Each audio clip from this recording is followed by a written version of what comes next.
Welcome to the Slop Farm. Enjoy the video. You begin by ensuring you have the Google Passwords app or access to passwords.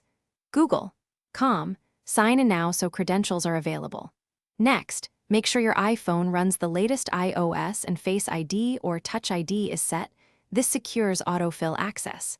If you plan to move entries into iCloud Keychain instead of using Google's autofill, prepare a computer for exporting a CSV backup.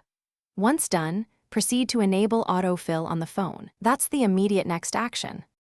Now enable autofill on the iPhone. Go to Settings, then Passwords, and turn autofill on.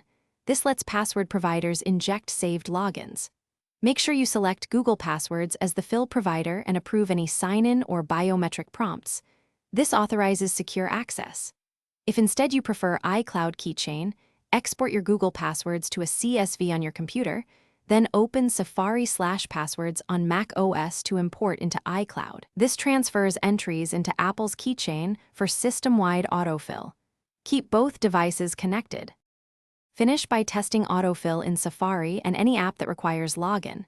Tap a username field, choose the suggested credential, and approve with Face ID or Touch ID to confirm it fills.